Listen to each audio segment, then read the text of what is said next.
ऊपर से योग किए जा रहे हैं। ऊपर ऊपर से मत जीना जीवन में, संबंधों में, घर में, परिवार में, बिजनेस में, व्यापार में, धर्म में, अध्यात्म में, भक्ति में, कहीं पर भी आपको अंतस्थल की गहराई में उतरना पड़ेगा। यह है तात्पर्य।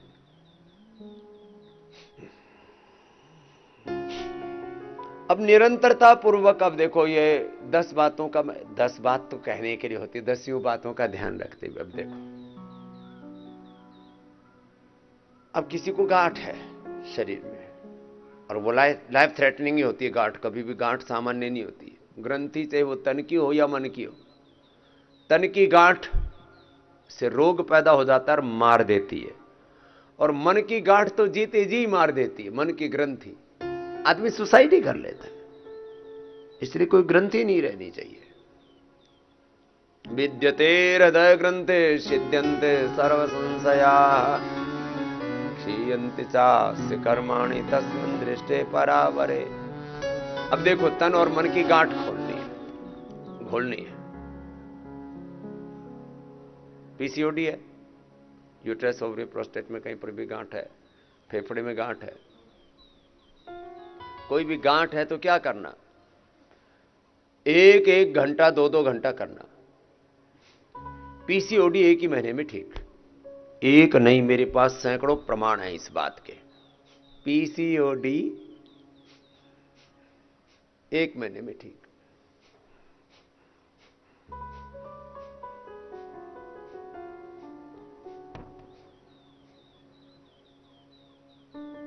कैंसर की गांठ ठीक 1-2 महीने में। लगातार करना पड़ता है, बीच में रुक जाते हैं। निरंतरता भी एक बहुत बड़ा तत्व है, एकाग्रता भी बहुत, संकल्प के साथ, संकल्प समाधि। ये सब विचार निर्विचार, सब विकल्प निर्विकल्प, सबीज निर्वीज समाधि बोलो इसको, ध्यान बोलो इसको, ये तो शब्द प्रयोग है, तत्व तो एक ही है। चलो अनुलोम विलोम करो। जब पूरे अंतर्मुखी होकर के आप करेंगे ना, एकाग्रता, प्रसन्नता, निरंतरता, तो एक समय कई बातों पर ध्यान देना पड़ता है, एक साथ सभी दिशाओं से अपने आप को उभारना पड़ता है, आरोहण करना पड़ता है। कोई भी छिद्र नहीं रहना चाहिए। बिजनेस में, व्यापार में भी इन बातों को सिखाया जाता है, धर्म अध्यात्म में भी इन बातों को हम आपको बताते हैं। करते रहो सब, निरंतरता पूर्वक करो, एकाग्रता पूर्वक करो। अब निरंतर आसन, निरंतर प्राणायाम, फिर ध्यान के साथ मूलाधार से सहस्रार तक। जिनको इनफर्टिलिटी है तो मूल, अब देखो मैं अष्ट चक्रों के बारे में थोड़ी देर बताता हूं आपको। आपने ये यजन किया और गूगल डाल दिया, गाय का घी डाल दिया, अब उसका धूम्र मिलता है आपको। ये जो गूगल है, ये गूगल डाल देते हैं। अब इस गूगल से जो धूम्र पैदा होता है, इसमें थोड़ा घी और डाल दिया। अब इसके 10 फायदे। देवाराधना तो इससे होती है, अदृष्ट का आशीर्वाद मिलता है। जो अव्यक्त है जगत, अमूर्त है, सूक्ष्म जगत के संपर्क में आ जाते हैं। जो जितना ये दिख रहा है ना संसार, इसमें जितने भी ये मनुष्य और मनुष्यतर जड़ चेतन जीव जगत और ये पूरा जो दृश्य, इस दृश्य से अनंत गुणा अदृश्य है। इस अस्तित्व में शक्ति, ऊर्जा, जो भी बोलो, नेगेटिव पॉजिटिव फोर्सेस हैं, देवी देवता हैं, मुक्त पुरुष हैं, बुद्ध पुरुष हैं, सूक्ष्म जगत में अदृश्य शक्तियां हैं।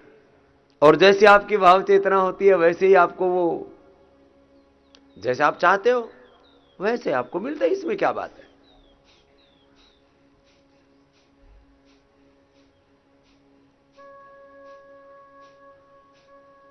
करो सब, लय के साथ करो।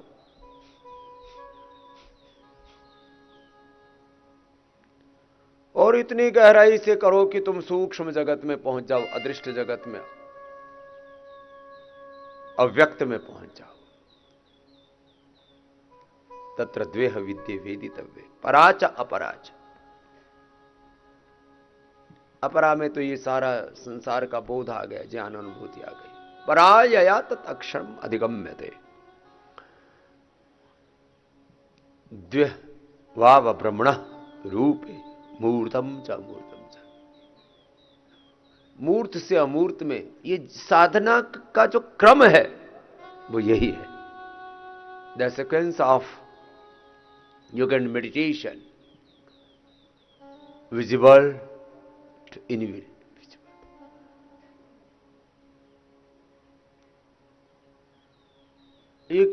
एक जर्नी है पूरी, व्यक्त से अव्यक्त की, ज्ञात से अज्ञात की, मूर्त से अमूर्त की, सगुण साकार से निर्गुण निराकार की।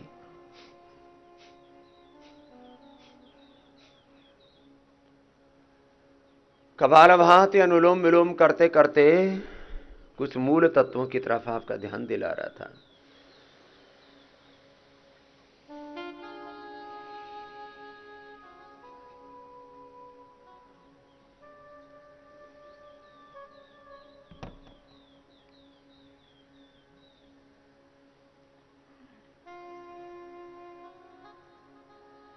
अब आप सुनते रहते हैं, चलो भजन के साथ करा देते, इसको देवी की कृपा प्राप्त है, ऐसा सुनते रहते हैं।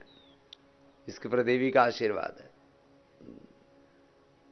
इसको हनुमान जी का आशीर्वाद है, इसको कोई विशेष सिद्धि प्राप्त है। तो सबके मन में जब ऐसा सुनते हैं ना, तो थोड़ी देर के लिए तो आता है, काश मुझे भी ये शक्ति का आशीर्वाद मिल जाए।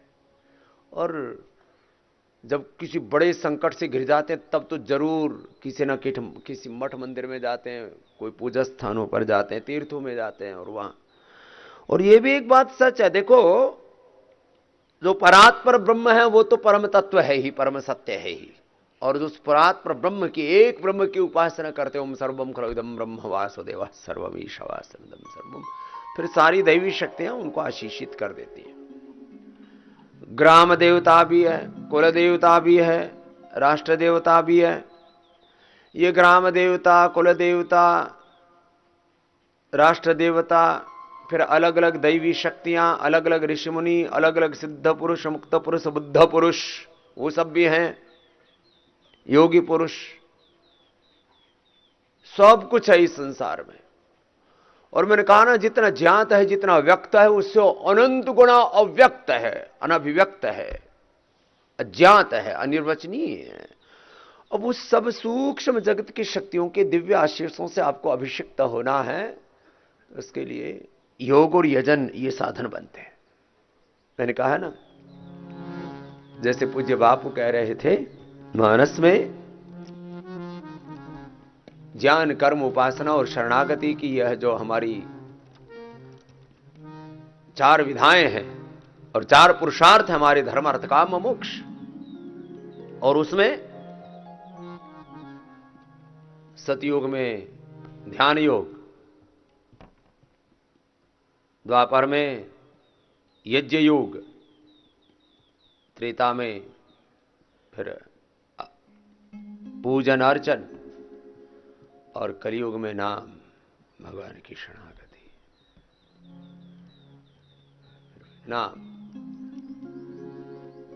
नाम जपो, किरत करो। भगवान की शरणागति में क्या नहीं मिलता।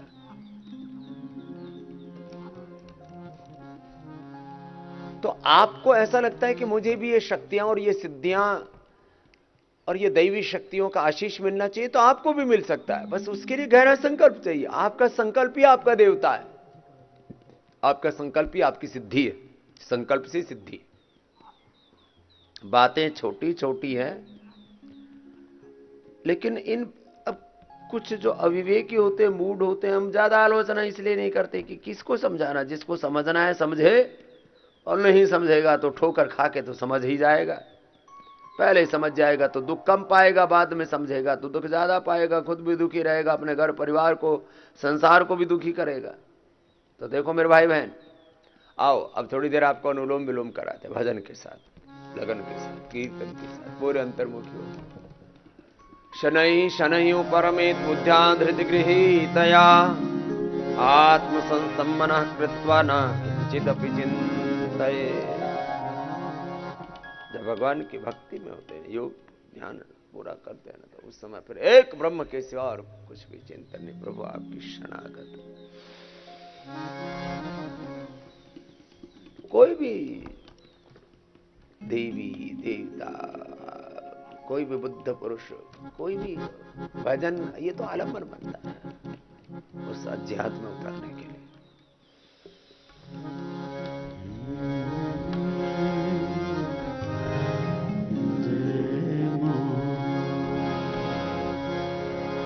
सर्व सुखदायिनी मैया वरदायिनी